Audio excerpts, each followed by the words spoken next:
Good afternoon, everyone. Thanks for joining us for session 2. If you are here for the first time, this is what is community connection to content, and this is for secondary, but if you're an elementary teacher, you're welcome to stay here and join us as well.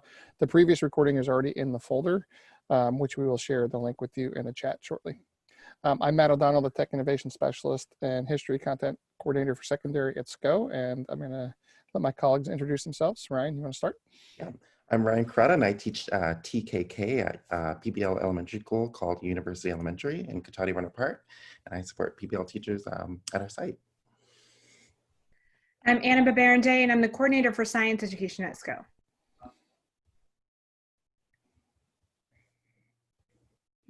Kelly, you're on mute. Every time. Every time. All right, so my name is Kelly Materi. I work at SCO with Matt and Anna, and my role at SCO is to increase accessibility for all students to multiple content areas, including English language arts and history. I'm going to share my screen.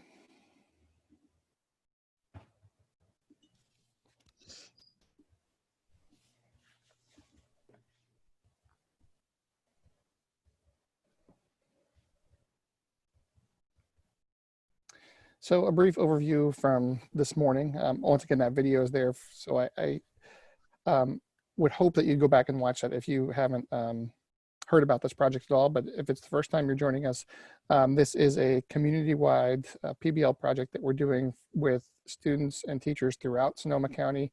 SCO will be supporting you throughout the way. It's a 4-week project where we will have lots of resources for you. We'll have different webinars. But the driving question is, what is community? And in this session, we are going to try and tie that into the content area that you teach and hope you narrow down the focus with some crowdsourcing. So all this is going to be an interactive session, and hopefully you're all going to have some great ideas to share with each other. So content integration. So how can this benefit student learning? Let's dig deeper. All right, so get my notes here. So the benefits. So it allows us to maximize our instruction by integrating content in our PBL. With the many academic standards we're accountable for teaching, it motivates us to really think about what is the most relevant and meaningful content across the curriculum that can be taught in this real world context. Because there's so much we have to teach, right? But we have to think about what is relevant.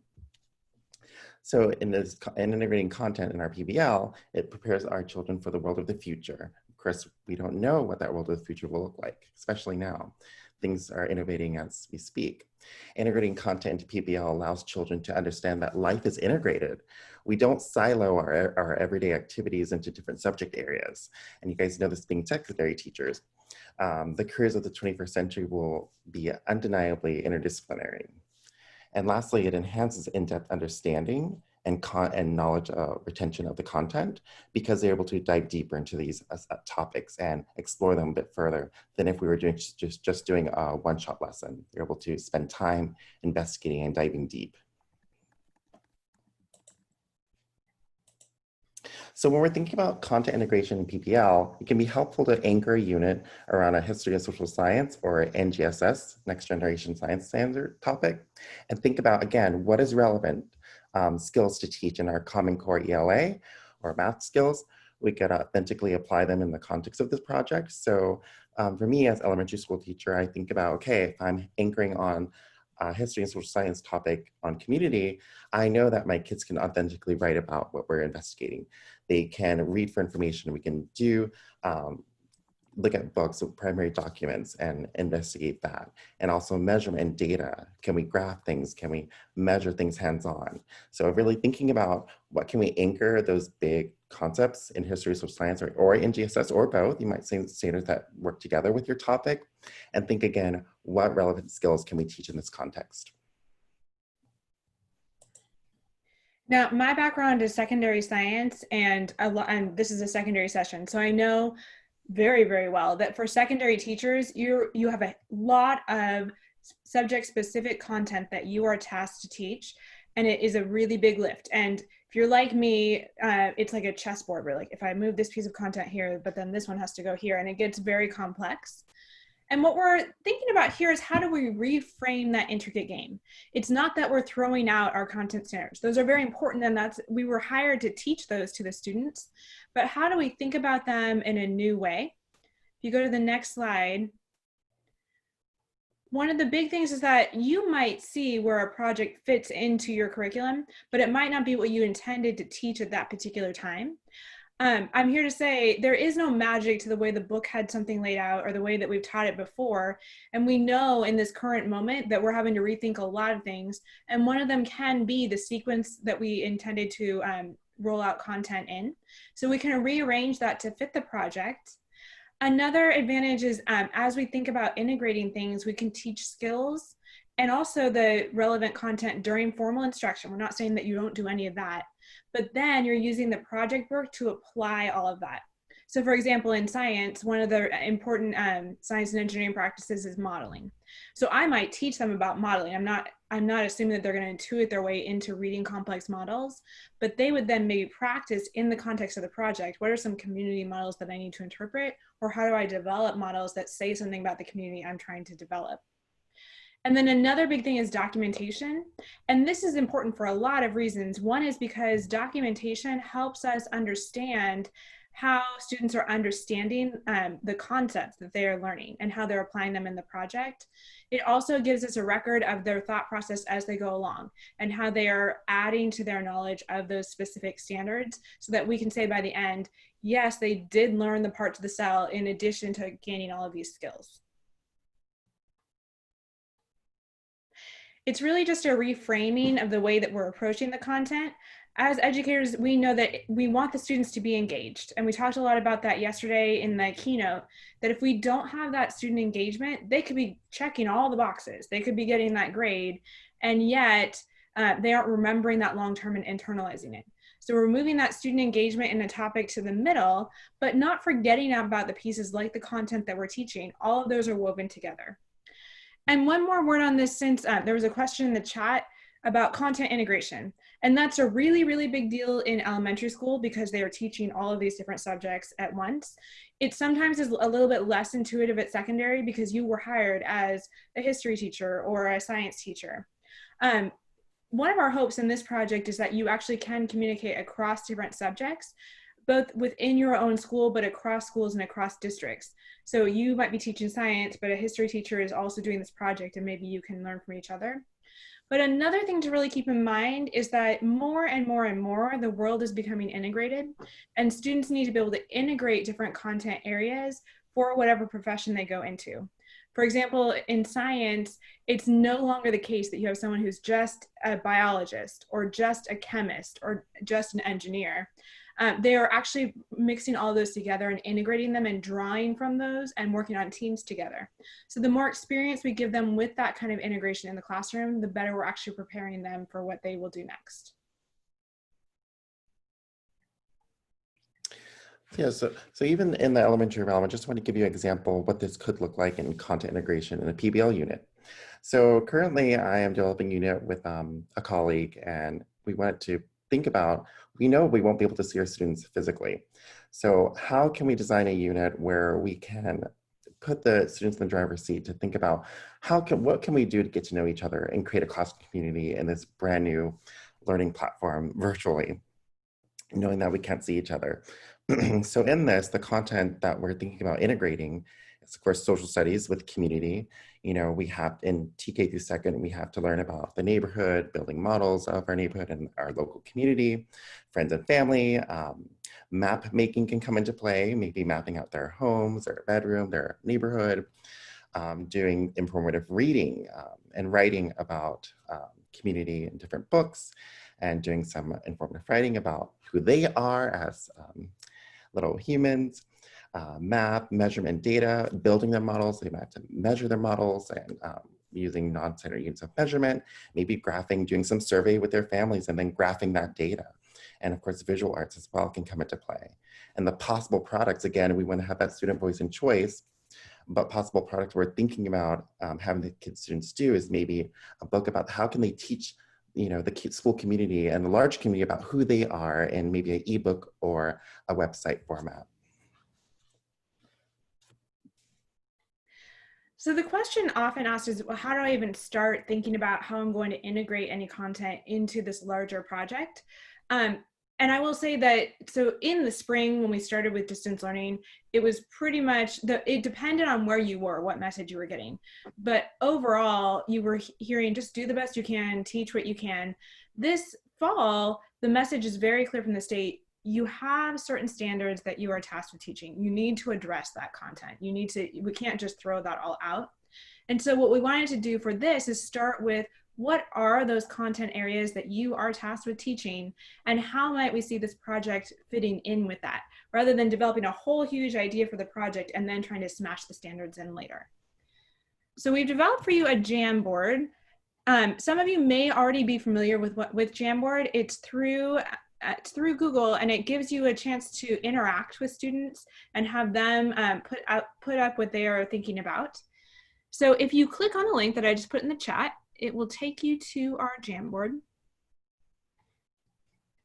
And our board actually has multiple different boards linked within it. And these are different topics about community. And where these came from is Matt actually asked his wife, she does a lot of community work, what were some topics that they were really considering around community right now? And so things like connection, things like social justice, things like environment, we put those as the headers on each page. And so you'll have to scroll through, you'll see in the top middle, there's a spot where you can scroll between the different pages. And on as many of those as you would like, there's no rule about how many you go to. We want you to put down some ideas of how content that you're teaching would connect with that idea. There's a color code for you, and you can see it at the top of every page. So on the left-hand side, those are all the ways that you can interact with the Jamboard.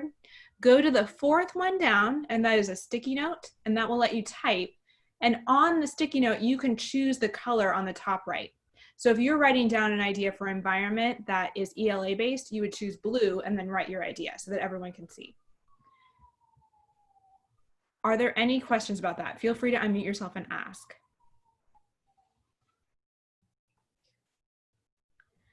I'm seeing that Jamboard is new for people. It was actually new for me too, like a week ago when Matt brought it to us.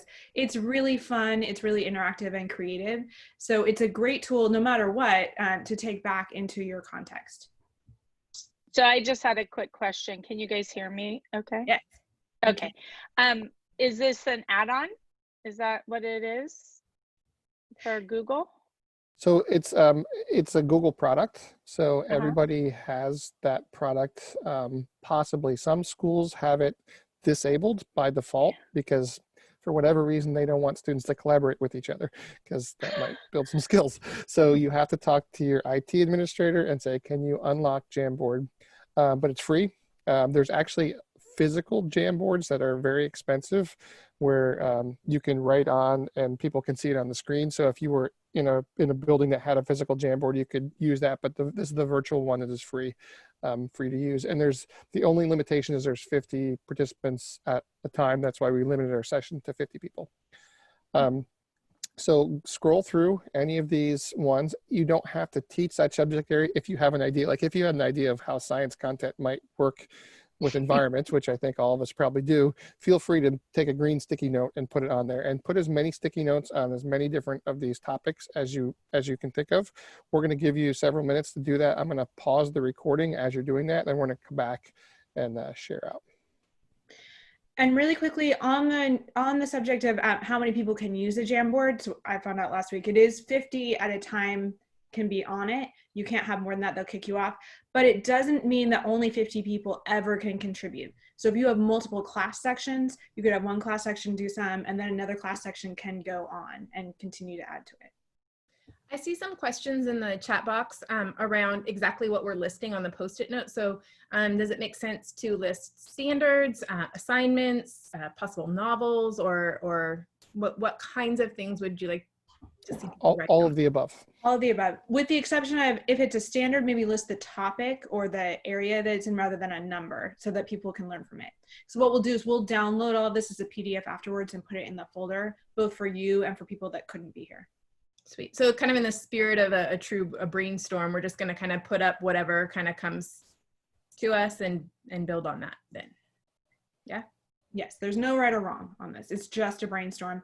And from here, we'll go into more, okay, what are my specific standards? These are just your general ideas to get out there. Potential topics for projects.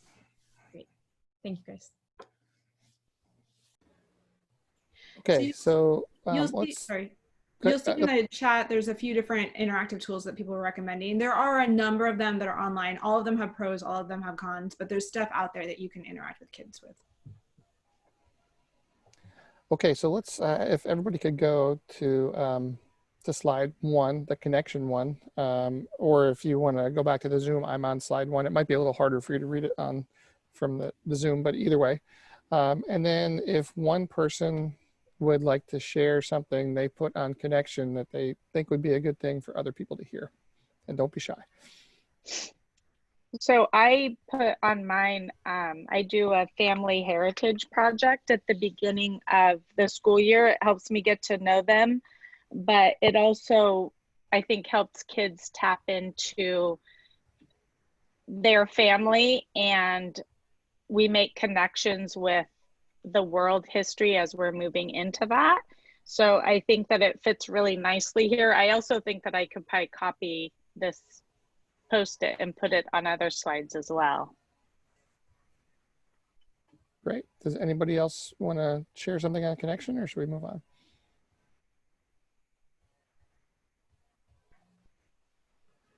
All right, we'll move to the next one. Now this one seemed to have the most post-its, obviously. It is super timely, and I'm sure it's going to be one of the most important things to your students. So who wants to share something they put there?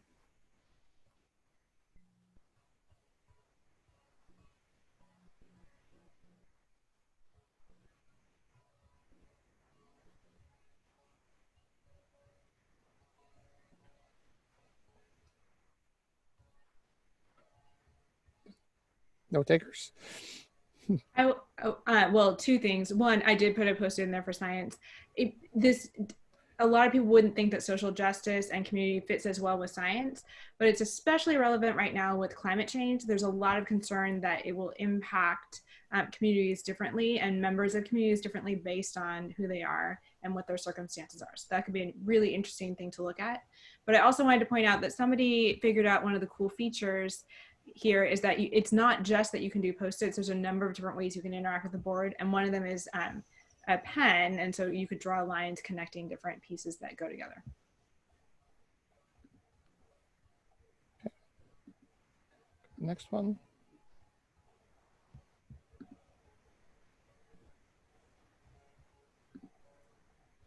For the environment.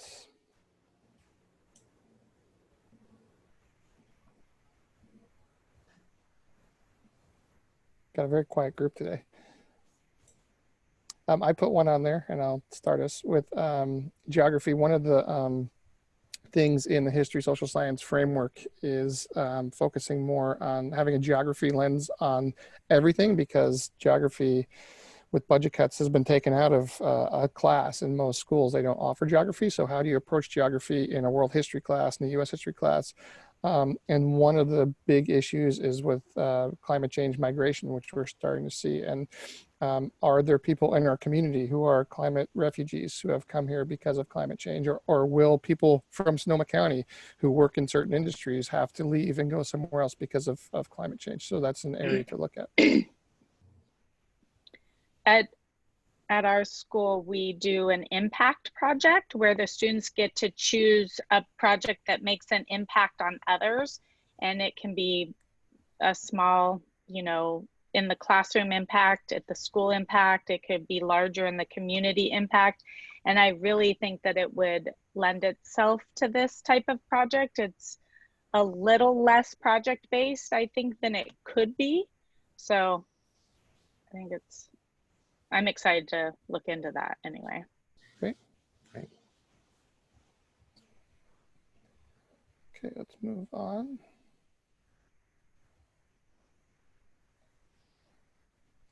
The one thing you notice when you're on Zoom and using other applications, they go really slow. So Mental health.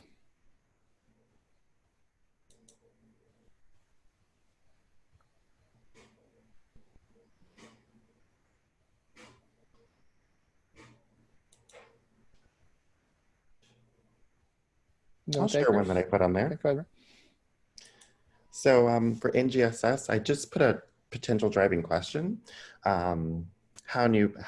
What new products or inventions could you create to keep everyone safe and healthy? Because in this time, people are being really innovative and really thinking outside the box to keep people safe and healthy and all of that. And these students are the future. And what they're seeing now, they could be those creators to put those new products out to the market.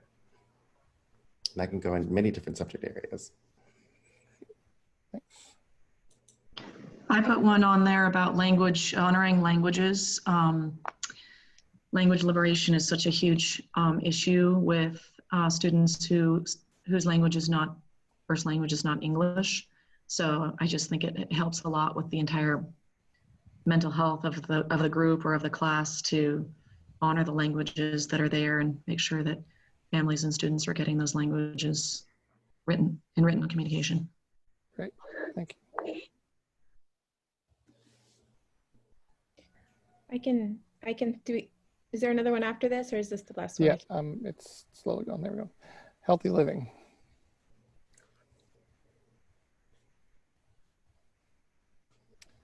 So I put one in looking at local government and current issues, which is, should masks be mandated? Because that's going to be a question that's going to be coming up. It's already happening in some Bay Area communities. So students could look at that from an inquiry-based thing. They could engage with local government and find out if they should or shouldn't be mandated, and how they would go about being mandated. And they could look at the Constitution, they could look at local laws, and this could lead to a healthy living one. You could also connect with the science class on this one.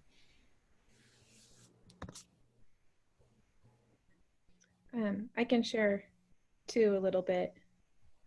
So I think I just added, up at the top, and then also down at the bottom, 2 ELA anchor standards, and I actually tried to put them into each topic because it's something that can be done and correlated to kind of any topic that you have. But one is gathering relevant info from multiple print and digital sources, and then kind of integrating that, making sense of it, thinking about what's the credibility of that information, and then how do I integrate that information into my work without plagiarizing that information, right?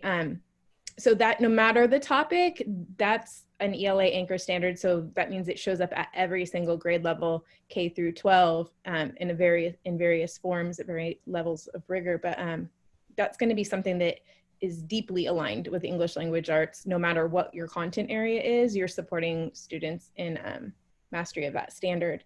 And then kind of on the flip side, so that's sort of like the intake and processing of that information and moving towards creation. But there's also a writing standard that's an anchor standard, and it talks about specifically using technology and the internet to produce and publish writing, and do it in ways that's interactive and collaborative with peers.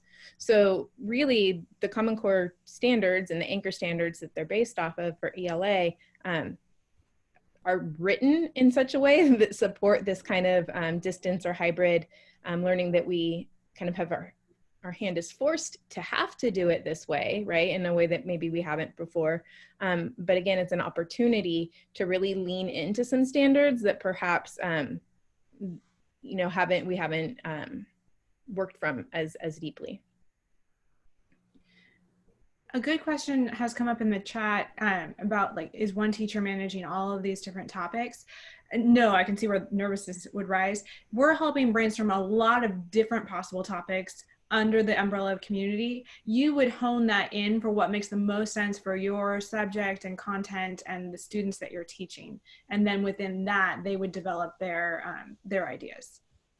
So you might take just one of these topics for your class. You might give your students some choice around, let's say you were doing sustainability under healthy living and community. So you might just say, we're just going to focus on sustainability. That's going to be our secondary driving question. And you might even break that down even more to something even more local. And you might have 2 or 3 groups that do slightly different things around sustainability, but no, you don't have to do sustainability and social justice unless there is a direct link that you see that makes sense to do that. Yeah, our goal for this kind of session right now and doing this activity, if you will, together is twofold. One is to kind of get the ball rolling and get your thoughts flowing around what are some possibilities for topics that you could explore with your students, and then also to model the Jamboard as a possible tool and to model the brainstorming process for you, because really you're going to want to do a little brainstorming on your own or with your mentor or another education partner. And it's really great to actually do some of this with your students themselves, right? So that's where their kind of voice and agency starts to come in. You kind of create or choose a direction that you want to go, and then once you've kind of say like perhaps landed on social justice or you've landed on healthy living, then you can bring that forward to your students and use a model like this one to have them do some brainstorming as well. And when you're doing brainstorming, it's really important to give some creative constraints, because if we gave you all of slides 7 through 11 that are all just blank, and you notice they're still blank, because it's really hard to say, come up with some ideas around community, people get stuck because they're like, oh, I got to come up with the perfect one. I don't really know where to go with that. But if we lead you a little bit and we say healthy living or we say infrastructure, it gives you some ideas to start going on that. And that's something you should do with your students. And you should also kind of focus that on your subject area, on your content area. So think about, as Anna said earlier, what are those things that you're trying to get across in your content? Lead with some of that, and then let the students have some choice in that content area of where they can connect that to community. Absolutely. It should be as open-ended as possible, so you can pull in the different content that's relevant to what you're doing. And also to build on what Matt was saying with secondary questions, you have your driving question, your big question, but then the question that come under that, to answer that question, your students can be broken up into groups and take on a question, if that works too. I've done that with my first graders and it's worked quite well if it suit you and what you're doing.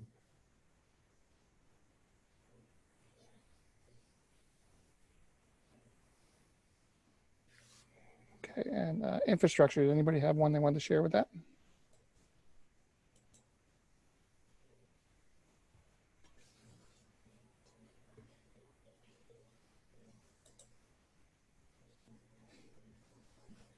They're in that kind of end of the day lull. Zoom fatigue.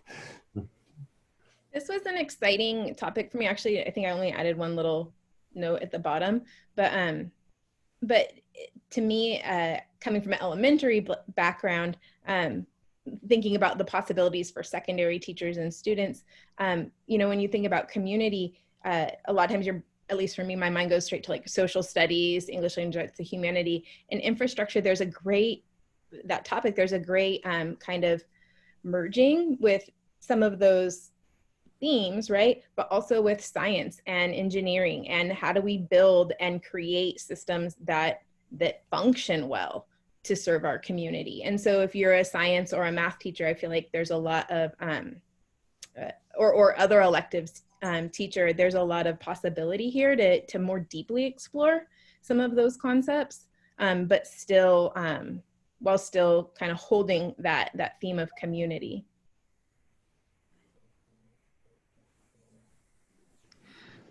Windsor High School recently had, oh, are we going to go away from it? No, it's fine. I can go back to. Oh, that's okay. An example of infrastructure that we had an issue at Windsor High School where we had this, you know, the quad was going to be covered with astroturf, you know, and it just brought all the students together. There was just a big learning. There was a protest. There was interaction with the board. There was, you know, there was just a lot going on, like what really would be sustainable covering for the quad area of a high school. And so, yeah, there's just lots of opportunities there to discuss what makes sense, you know. Yeah, and part of the new history social science framework is looking at local issues in your community and taking informed action on that. So that's a Yeah. perfect example of that, and that fits in with your standards of what you're supposed to be doing with students, even though they're doing it on their own, probably outside of class. That's something that you could absolutely do in class and cover standards. Yeah, Laurel, your project reminding me of something I did several years back. One of my very first PBL units, our school was going to get rid of our playground, and it was pretty dilapidated. Our school was newly reopened, and our school was looking at buying a new playground, but our kids didn't know that. So I took it upon them to ask them, like, what do you think of our playground?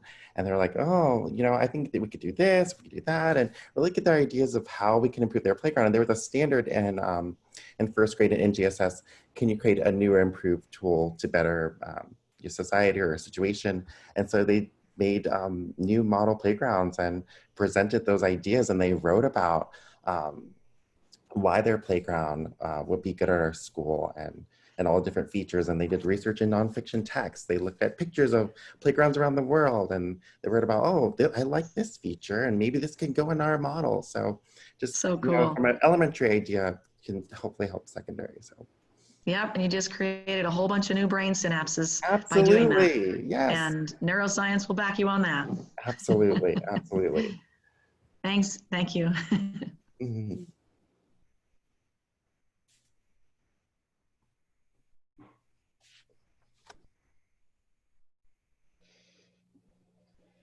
Can you go back one slide, Matt? Oh, sorry. There. So the brainstorm for your classroom. Again, you guys just did great, amazing topics for what you plan to be doing, and it could change, and that's okay.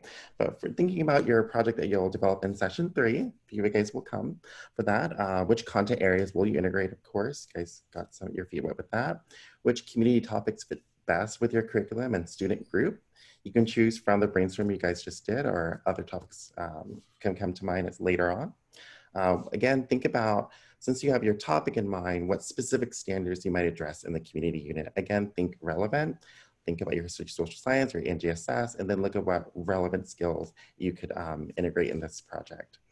And don't be afraid to go away from the pacing guide. I know it's difficult, but think again, what is relevant? Okay, I know I'm gonna teach this possibly in December, but can I move it to August? Because I know it's gonna be relevant to the project at the time. And think about which skills you would like your students to develop or have practice using the unit. So again, that's academic, but also the 4 C's, the collaboration skills. How are they going to develop that? How are they going to develop critical thinking skills and the creativity and all of that?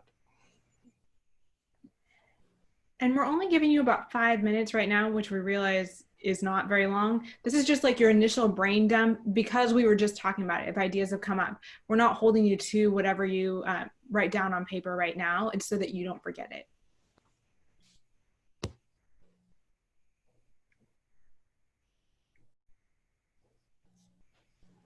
So next steps, we are going to, in session 3, really help you plan out what your project might look like.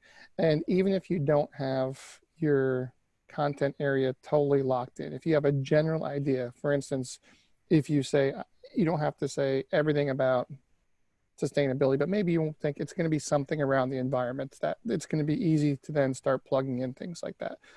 So in session 3, if you look at the one on the right for secondary, we have this template, which is going to be in the project folder, where it's going to help you organize what are the things you need to do. So first of all, what's your secondary question? And maybe you don't know that yet. So maybe you start with the content standard. Say, oh, I definitely want to get somehow with community, I want to do something with this standard that I've been wanting to, students have been learning really well in my class. I want to focus on that standard.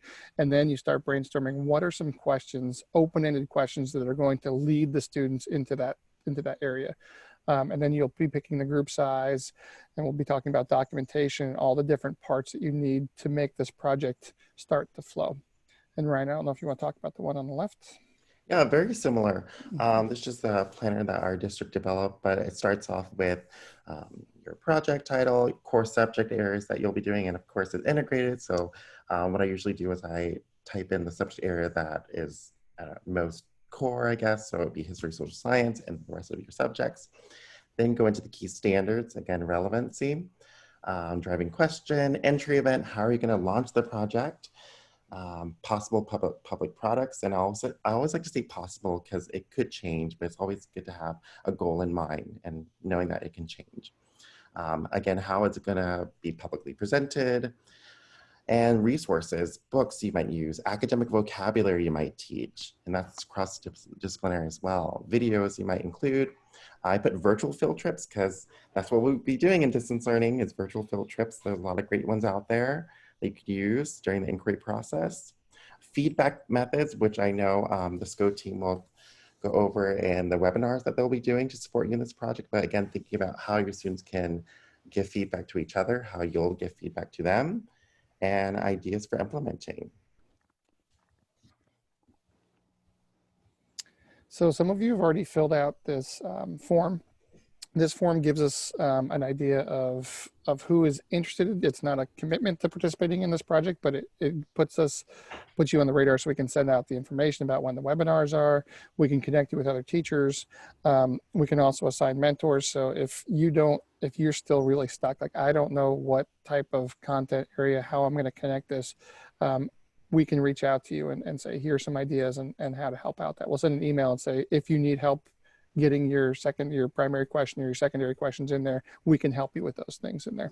So that link, I think Anna's putting it in the chat right now. So if you haven't signed up, it's just a quick Google form. I think there's like 6 questions on there. It won't take you long to fill out. And you can join that project. The next session that we will be doing will be around, I'll do the webinars first.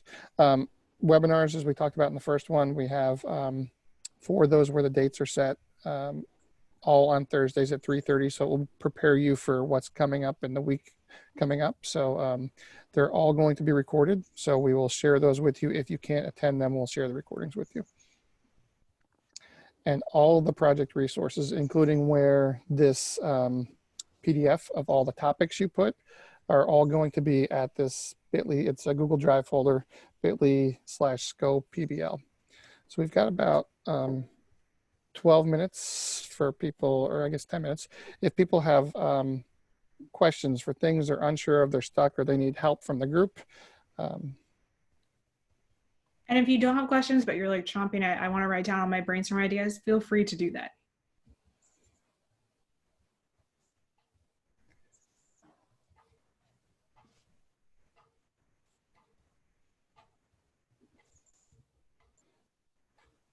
Chair. So do we have any questions in the chat or?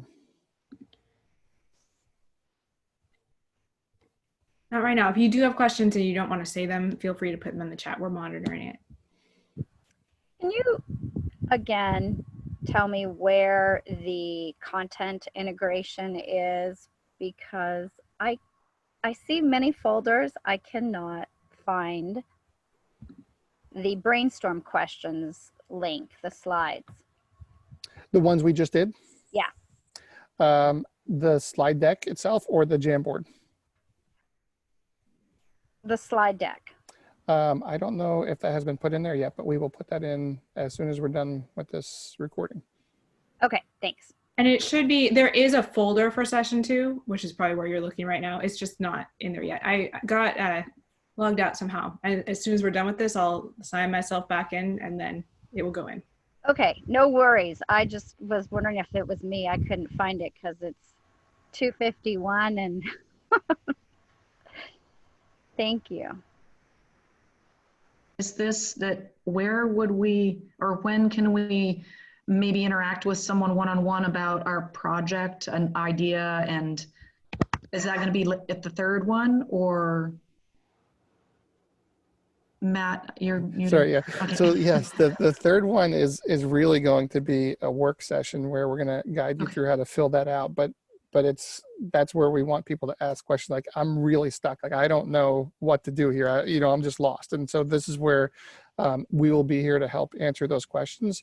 And then there's other people on the SCO team who aren't in that webinar who we can also connect you with if it's a different subject area. If it's, let's say it's math, we might bring in Josh and he can help you with that, or another teacher that we know of we can connect you with. So we'll try and get a brief kind of rough draft of that project template for everybody to finish in that time period, and then we'll go through, see how many people are signed up and assign mentors, and then we'll have a check-in. It probably won't be until, because we're doing this again next week. There's another 3 sessions for people who are coming in, so it probably won't be until the end of next week or the beginning of the week after that when we have that first check-in with the mentor. Okay.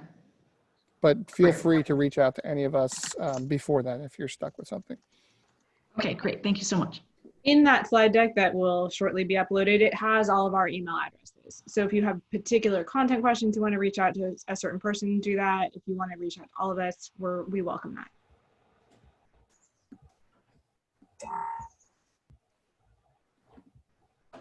All right, I think we've come to the end unless anybody has any other questions. We will put this recording up in the slide deck along with the PDFs, and then please come to session 3. Invite your colleagues if you want, even if they didn't come to any of the other ones. They can also participate in the PBL project if they're not part of the Summer Institute.